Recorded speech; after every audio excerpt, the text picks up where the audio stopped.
பல்வேறு பகுதிகளில் நடைபெற்ற முக்கிய நிகழ்வுகளை களத்தில் மதிமுகம் பகுதியில் பார்க்கலாம்.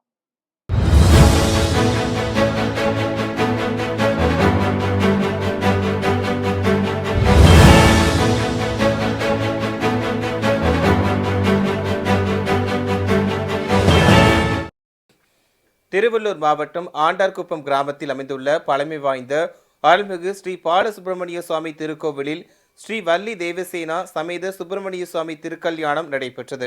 திருக்கல்யாண சீர் வரிசைகளுடன் கணபதி ஹோமம் நடத்தப்பட்டு தீபாராதனைகளும் காண்பிக்கப்பட்டது. தொடர்ந்து திருக்கல்யாண வைபவம் வெகு சிறப்பாக நடைபெற்றது. இதில் சுற்றுவட்டார பகுதிகளைச் சேர்ந்த ஏராளமான பொதுமக்கள் கலந்து கொண்டு வழிபாடு நடத்தினர். புதுச்சேரி மாநிலம் காரைக்கால் கார்னிவல் திருவிழா கோலாகலமாக தொடங்கி நடைபெற்றது. இதில் வேளாண் துறை சார்பில் 22வது மலர் கண்காட்சி பிரம்மாண்ட முறையில் அமைக்கப்பட்டுள்ளது. மலர் கண்காட்சியில் 30,000 சதுர பரப்பில் 400க்கும் மேற்பட்ட பூக்கள் வகைகள் மற்றும் 40,000த்திற்கும் மேற்பட்ட பூச்செடிகள், 250க்கும் அதிகமான வகையிலான பழச்செடிகள், மரக்கன்றுகள் காட்சிப்படுத்தப்பட்டுள்ளது. மயிலாடுதுறை மாவட்டம் திருக்கடையூரில் காணும் பொங்கலையொட்டி 46ஆம் ஆண்டு மாட்டு வண்டி மற்றும் குதிரை வண்டி பந்தயம் நடைபெற்றது.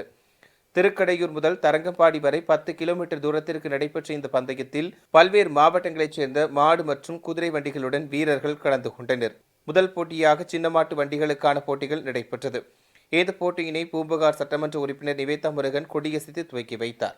இந்த போட்டிகளை பொதுமக்கள் ஆரவாரத்துடன் கண்டு ரசித்தனர். மயிலாடுதுறையில் அதிமுக சார்பில் முன்னாள் முதலமைச்சர் எம்ஜிஆரின் பிறந்தநாள் விழா கொண்டாடப்பட்டது. மாவட்ட அதிமுக சார்பில் மயிலாடுதுறை பேருந்து நிலையம் அருகே கிட்டப்பா அங்காடி முன்பு நடைபெற்ற இந்த நிகழ்ச்சியில் மாவட்ட அதிமுக செயலாளரும் முன்னாள் எம்எல்ஏவுமான பவுன்ராஜ் கலந்து கொண்டு எம்ஜிஆரின் உருவப்படத்திற்கு மலர் தூவி மரியாதை செலுத்தினார். புதுக்கோட்டை ஆலங்குடி சாலை அந்தோணியார்புரத்தில் உள்ள புனித அந்தோணியார் ஆலயத்தில் பொங்கல் திருவிழா வெகு சிறப்பாக நடைபெற்றது. இந்த பொங்கல் திருவிழாவில் 2000த்திற்கும் மேற்பட்ட மக்கள் கலந்து கொண்டு ஆலயத்தின் முன்பு பொங்கல் வைத்து வழிபாடு நடத்தினர். விருதுநகர் மாவட்டம் சாத்தூரில் மணல்மேட்டு திருவிழா கொண்டாடப்பட்டது. இவ்விழாவில் சாத்தூர் பகுதியில் உள்ள பொதுமக்கள் அனைவரும் தங்கள் உறவினர்களுடன் சாத்தூரில் உள்ள வைப்பாற்றிற்கு சென்று விளையாடி மகிழ்ந்தனர். இவ்விழாவில் 4000த்திற்கும் மேற்பட்டோர் கலந்து கொண்டு உற்சாகமாக திருவிழாவை கொண்டாடினர்.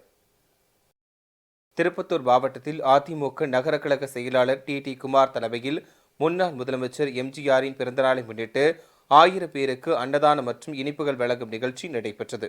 இதில் மாவட்ட கழக செயலாளரும் முன்னாள் அமைச்சருமான சி வீரமணி கலந்து கொண்டு எம்ஜிஆரின் திருவுருவ சிலைக்கு மாலை அணிவித்து மலர் தூவி மரியாதை செலுத்தினார். தொடர்ந்து பொதுமக்களுக்கு அன்னதானம் வழங்கினார். திருப்பத்தூர் மாவட்டம் வாணியம்பாடி அடுத்த ராமநாயக்கன்பேட்டை பகுதியைச் சேர்ந்த விஜயகுமார் சிவசங்கரி தம்பதியினர் நாற்றம்பள்ளி ராமகிருஷ்ணா தெரு பகுதியில் வீடு வாடகைக்கு எடுத்து வசித்து வருகின்றனர். பொங்கல் பண்டிகையை முன்னிட்டு சொந்த ஊரான ராமநாயக்கன்பேட்டை பகுதிக்கு சென்றுள்ளனர். அப்போது வீட்டின் பூட்டை உடைத்த மர்ம நபர்கள் வீட்டில் இருந்த 12 சவரன் தங்க நகைகள், 20,000 ரூபாய் ரொக்கம் மற்றும் 250 கிராம் வெள்ளி செயின் ஆகியவற்றை திருடி சென்றுள்ளனர். இதுகுறித்து அளித்த புகாரின் அடிப்படையில் நாற்றம்பள்ளி போலீசார் வழக்கு பதிவு செய்து மர்ம நபர்களை தேடி வருகின்றனர். பணம் 20,000 ரூபாய், வெள்ளி 250 கிராம் வந்திருக்கும். 5 சைனு எனக்கு எதிர்பாராத எனக்கு தகவல் வந்தால் தெரிஞ்சு சார். இன்னுமே என்னால் முடியல. எப்படியாவது பார்த்துட்டு ஸ்டேஷனுக்கு போயிருந்தேன். கம்ப்ளைண்ட் பண்ணேன். சாருங்களாம் வந்தாங்க, டிஎஸ்பி எஸ்பி எல்லாம் வந்தாங்க, ஆய்வு பண்ணிக்கிறாங்க. கைரேகை நிபுணர் வந்தாங்க, அவங்களும் ஆய்வு பண்ணிக்கிறாங்க. எனக்கு நல்ல முடிவே ஒன்று தமிழக அரசு எனக்கு கொஞ்சம் ஹெல்ப் பண்ணும்போது நகை மூட்டு கொடுக்க மாதிரி கேட்குறேன். திருவாரூர் மாவட்டம் திருத்துறைப்பூண்டி அடுத்த இலுப்பூர் கிராமத்தில் உள்ள புனித அந்தோணியார் ஆலயத்தில் பொங்கல் விழா சிறப்பாக நடைபெற்றது. இதில் ஏராளமான கத்தோலிக்க கிறிஸ்தவர்கள் கலந்து கொண்டு பொங்கல் வைத்து விழாவை கொண்டாடினர். தொடர்ந்து அனைவரும் ஒருவருக்கொருவர் பொங்கலை ஊட்டி மகிழ்ந்தனர். முன்னதாக புனித அந்தோணியார் ஆலயத்தில் சிறப்பு திருப்பலி நடைபெற்றது. இதில் ஏராளமான கிறிஸ்தவர்கள் கலந்து கொண்டு பிரார்த்தனை செய்தனர்.